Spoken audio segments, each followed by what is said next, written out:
Good day, class. Welcome to a new lesson in art appreciation. For this episode, we will discuss the art history in the Philippines. So, as you can see, there are various periods of art history in the Philippines. Let's start with pre-colonial art during 6185 BC to 1520.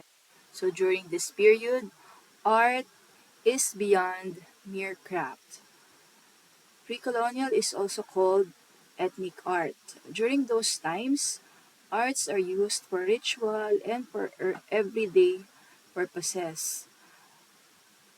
As long local communities become established, art starts to go beyond mere craft. Example of this were stone weapons and or jewelry that starts to have decorative elements, meaning and context. In the Paleolithic period, flake tools in Cagayan province were discovered 0.9 million years ago. So they were discovered along the Callao Cave in Cagayan. So these are the examples of the flake tools that were discovered. Next, the Neolithic period, wherein shell bracelets and pendants were made into tools and ornaments. This is an example of the shell. We have the Agono petroglyphs, composed of 127 human and animal figures engraved on wall in Rizal, Philippines. So here are the engraved markings that were discovered. The Agono petroglyphs were also known as the oldest work of art in the Philippines. Other important works also known during the pre-colonial art were the Lingling-o during 2000 BC to 1000 AD. Ear pendant were excellent ancient craftsmanship of jade carvings.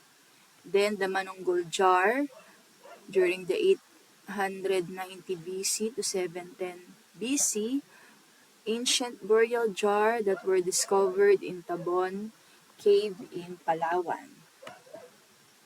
Pre-colonial art forms contains religious symbols, everyday life, specific art pattern, and exchange of art with other country traders. So yung barter system na tinatawag.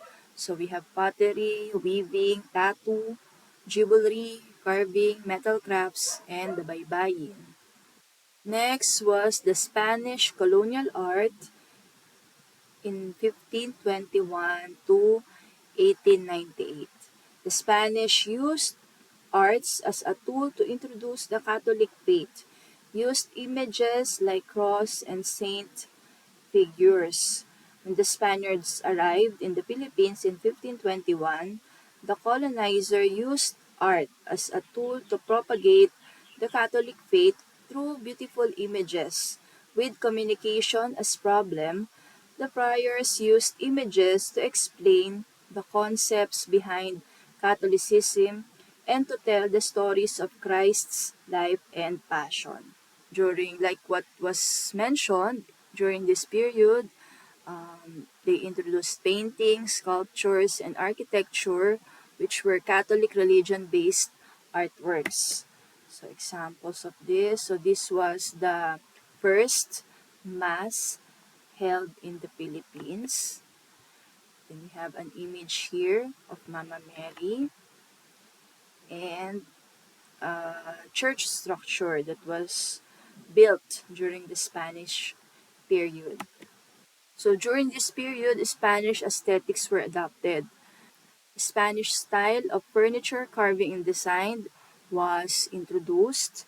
And then the church in Iloilo, in the left, adapted the Spanish architecture from the church in Murcia, Spain.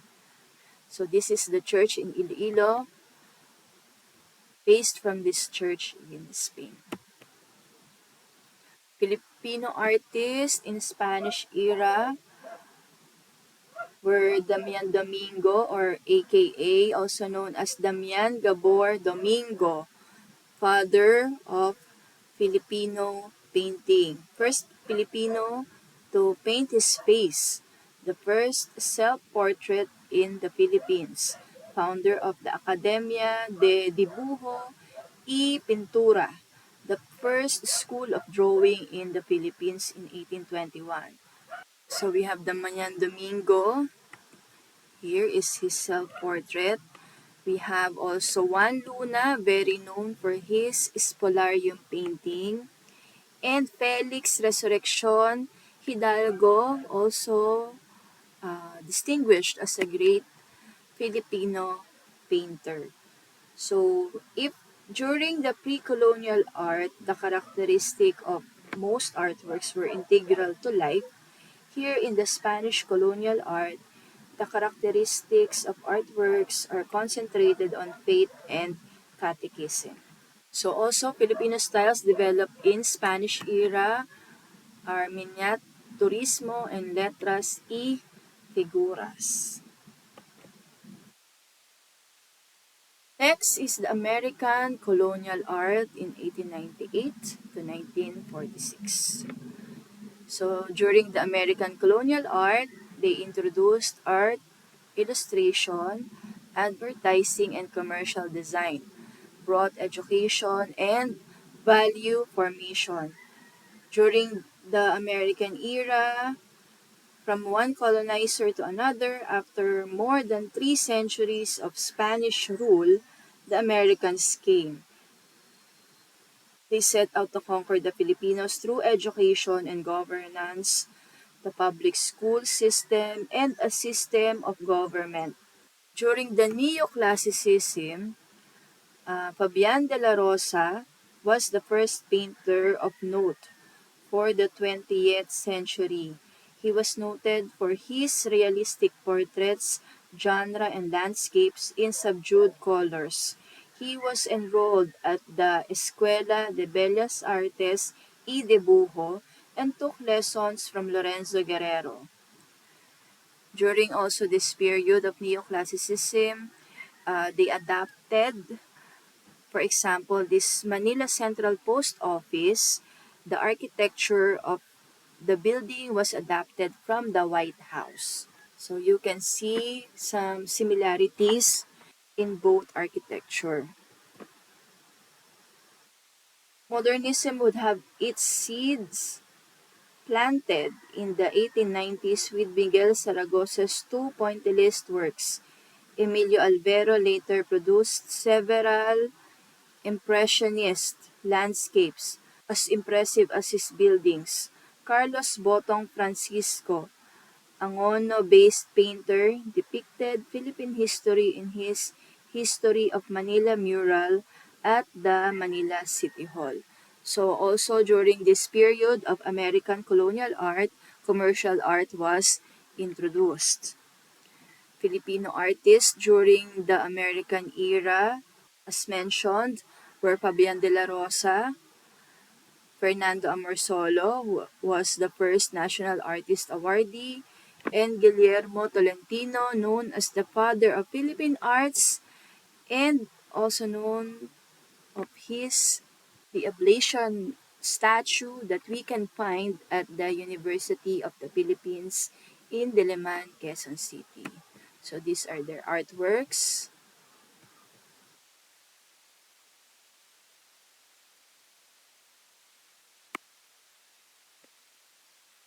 So post-colonial art in 1946 to 1986. So during this period, the domination of pop art, installation art, and performance art were introduced. Social realism is the theme due to political issues and social landscapes. During this period also, modern art began after World War II. After Philippines was granted of its independence, it is also called post-colonial era. The themes were expression of liberty. Modern era in Philippine art began after World War II and the granting of independence. Writers and artists posed the question of national identity. as the main theme of various art forms. Modern art is characterized by the artist's intent to portray a subject as it exists in the world according to his or her unique perspective and is typified by a rejection of accepted or traditional styles and values. During the American colonial art, the characteristic was secular art form or commercial and advertising arts content. Here in the post-colonial art, the characteristic of the period is focused on national identity.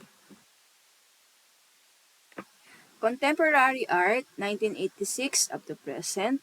This includes intermedia, installation art, conceptual art, and multimedia art. Contemporary art is an art of today's art, arts or work of artists of the 21st century.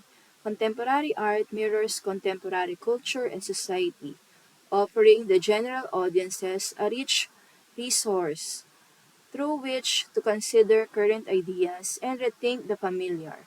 The work of contemporary artists is a dynamic combination of materials, methods, concept, and subjects that challenges traditional boundaries and defies easy definition.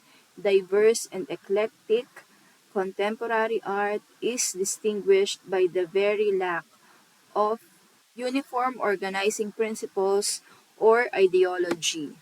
So here are the samples of contemporary art.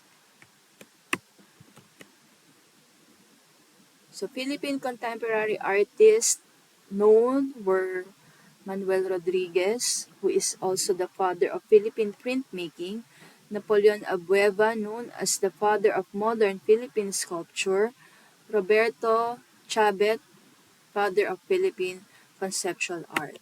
So these are some of their works. Characteristic of contemporary art period is social realism.